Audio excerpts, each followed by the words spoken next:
सच में चंद्र, आज बहुत समय बाद रूह को सुकून मिला है। मुझे मिला, सबसे मिला। पर अब चलते हैं,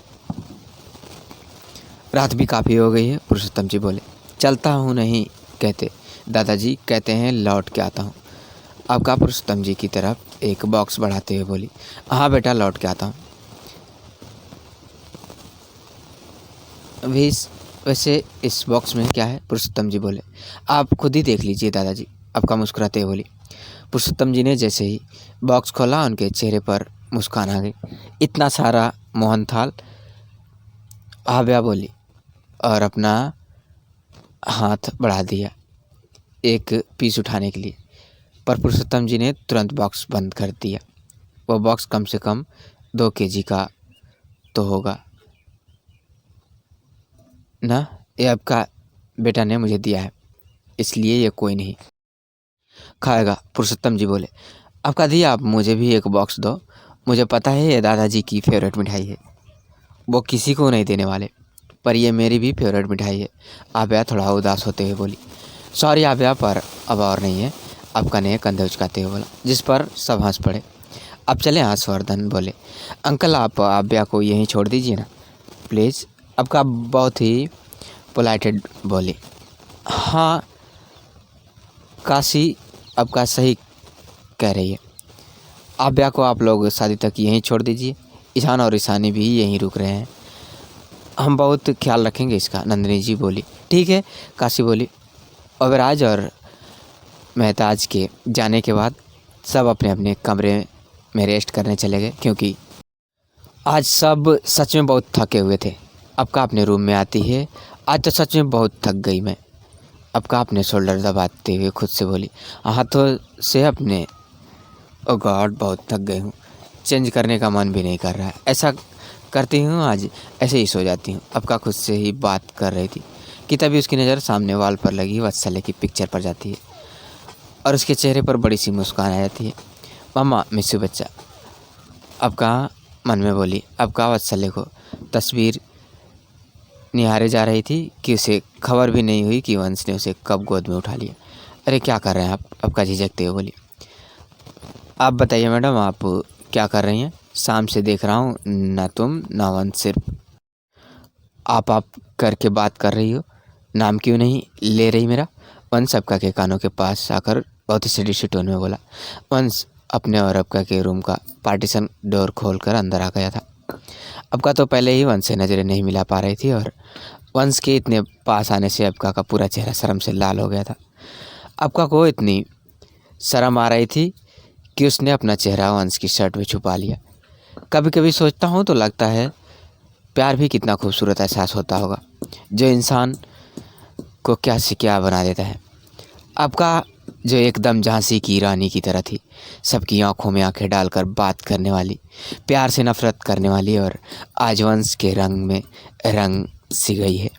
वंश के सामने आकर शर्मा सी जाती है, पलकें तक झुक जाती हैं। शर्म है, झिझक, ना जाने कितने ही रंग उसकी आंखों में घर बनाने लगे थे।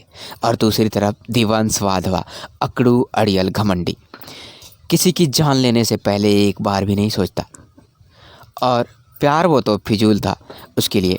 वैसे एक बात बोलूं, वंश आज भी वैसा ही है, कब सनक जाए कोई नहीं कह सकता। अगर वंश बदला है तो सिर्फ और सिर्फ अबका के लिए, दुनिया के लिए नहीं। बढ़ते हैं कहानी की तरफ। अबका अगर तुमसे चेंज नहीं हो रहा है तो मैं हेल्प कर दूं?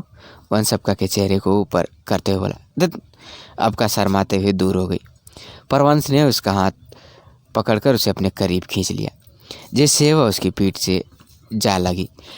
जैसा कि तुमसे प्रॉमिस किया था, जब तक तुमसे शादी नहीं कर लूँगा तब तक कुछ नहीं होगा, पर थोड़ी सी शरारतें तो कर ही सकते हैं। वंश अबका के हेयर लॉब पर बाइट करते हुए बोला, जिससे अबका सिर उठती है और उसकी तरफ घूम गई। आप ना, अबका इतना ही बोल पाए क्योंकि वंश ने उसे गोद में उठाकर बेड पर लिटा दिया और दोनों को ब्लैंकेट से कवर कर लिया। यह वंश भी ना अबका के सामने आते ही एकदम नॉटी हो जाता है। नेक्स्ट डे अबका जल्दी से नहा कर आती है। वो इस वक्त रेड कलर के बाथरोब में थी। और आईने के सामने हेयर ड्रायर से बाल सुखा रही थी। बाल सुखाते उसने अपने फ़ोन से बटन प्रेस किया तो रूम का पार्टीशन खुल गया। अब कोई रूम को देखता तो उसे ऐसा लगता जैसे दो नहीं बल्कि एक बड़ा सा बेडरूम हो। वंश सो रहा था। अब का वंश के पास आकर उसे निहारने लगती है। सोते हुए ये कितने क्यूट लगते हैं, पर बेड पर कैसे वैम्पायर बन जाते हैं। अब का रात की हुई वंश की शरारत याद करके शर्माते हुए मन ही मन बोली। तभी अबका की नज़र उसके खुले शोल्डर और पीठ पर पड़ी, जहाँ अबका के नाखून के निशान थे, जिसे देखकर अबका और भी ज़्यादा शर्मा गई कि कैसे वंश के करीब आने से अबका भी खुद को इसके करीब जाने से रोक नहीं पाई थी। वंश उठिए ना, 6:30 बज गए। आपको वत्सल्य को लेने जाना था ना। वंश अबका को अपने करीब खींच लेता है। जान न गुड मॉर्निंग विश किया, ना हो गुड मॉर्निंग किस दी, ऐसे कैसे चल जाऊँ। ये बोल वंश अबका के होठों पर सॉफ्ट किस कर देता है, पर ये किस ज़्यादा लंबी नहीं होती क्योंकि अबका तो उसकी ही थी। पर इस वक्त वंश अपने क्यूट लिटिल डेविल से मिलने के लिए बेचैन था। वंश जल्दी से रेडी होकर कार ड्राइव कर रहा होता है। उसका बस चलता तो कार उड़ाकर चला जाता अपने वत्सल से मिलने। दिवांश वाधवा, जिसके कदमों में दुनिया है, आज उसके मन में डर ने झिझक ने घर कर लिया था। जिस वत्सल से वो आज तक अपने लव राइवल के रूप में पंगे लेता आया था, जो जिद में, गुस्से में, टसन में, क्रूरनेस में बिल्कुल उसके जैसा था, जिससे वो आज उसका मिस्टर हैंडसम एम्पायर बन के नहीं, उसका डैड बन के मिलने जा रहा था। वंश को डर था कि वत्सल्य वंश की अबका के जीवन साथी के रूप में एक्सेप्ट करेगा। क्या वत्सल्य वंश को अपने डैड के रूप में एक्सेप्ट करेगा? नहीं। सब सोचों में गुम वंश कब एयरपोर्ट पहुंच गया उसे एहसास ही नहीं हुआ। जी हाँ, आपने बिल्कुल सही सुना। वंश ने वत्सल्य के लिए अपना प्राइवेट चॉपर भेजा था। अब वाधवा खानदान का वारिस दिवंश वाधवा का बेटा दी वात्सल्य वंश वाधवा ट्रेन और बस में धक्के खाए, ये भला वंश कैसे बर्दाश्त कर सकता था। वंश को वात्सल्य दूर से आता दिखाई देता है। वंश की आंखें उसे देख कर नम हो जाती है तो वह अपने ब्लैक गॉगल पहन लेता है। वत्सल ने भी वंश को देख लिया था। वत्सल पहले से लंबा हो गया था। उसका ग्रेस, उसकी स्मार्टनेस पहले से कहीं ज़्यादा बढ़ गई थी। वत्सल ने इस वक्त ब्लैक 3-पीस सूट पहन रखा था। इसके पीछे उसके 4 बॉडीगार्ड चल रहे थे। फेस हमेशा की तरह expressionless. Little devil is back, Vatsalya वंश के पास आकर बोला। वंश और वत्सल्य अपने जेब में अपना हाथ डाले एक दूसरे को अपना फुल टसन दिखा रहे थे। वंश ने जैसे ही वत्सल्य की तरफ अपना पहला कदम बढ़ाया, वत्सल्य के पीछे आते शख्स को देख उसका चेहरा गुस्से से लाल हो गया। वत्सला मेंशन अबका किचन में जोरों शोरों से ब्रेकफास्ट बनाने में लगी हुई थी। एक्चुअली अबका वत्सल्या के फेवरेट गुलाब जामुन बना रही थी और वत्सल्य के बड़े दादाजी यानी कि चंद्रशेखर वाधवा जी और दोनों छोटे दादाजी यानी कि शिवशेखर वाधवा जी और यश शेखर वाधवा जी गुलाब जामुन टेस्ट करके ये बता रहे थे कि गुलाब जामुन टेस्टी है कि नहीं। और इस चक्कर में तीनों अब तक 5-5 गुलाब जामुन खा चुके थे। वत्सल्य के नाम पर तीनों गुलाब जामुन की पार्टी कर रहे थे। तीनों जानते थे ना कि वत्सल्य के आने के बाद उन्हें अबका के हाथ का कुछ भी खाने को नहीं मिलेगा। एयरपोर्ट वंश ने जैसे ही वत्सल्य की तरफ अपना पहला कदम बढ़ाया, वत्सल्य के पीछे आते शख्स को देख उसका चेहरा गुस्से से लाल हो गया। वत्सल्य के पीछे उसका कराटे कोच अभय दीवान आ रहा था, जिसे वंश ने ही वत्सल्य को ट्रेनिंग देने के लिए अपॉइंट किया था। अभय दीवान मोस्ट हैंडसम बैचलर, अक्सर करके मैगजीन्स कवर पेज पर उसकी तस्वीरें, इसके इंटरव्यू छपते रहते थे और ये नाम बनने में उसने कितनी मेहनत की है ये तो उसे देखकर कोई भी बता सकता था। वंश भी उसे काफ़ी इम्प्रेस था, इसलिए तो उसने अपनी लिटिल डेविल के लिए उसे चुना था। वंश ने अब तक अबका के बेटे के लिए बहुत कुछ किया था। आप ये भी कह सकते हैं सब कुछ किया था।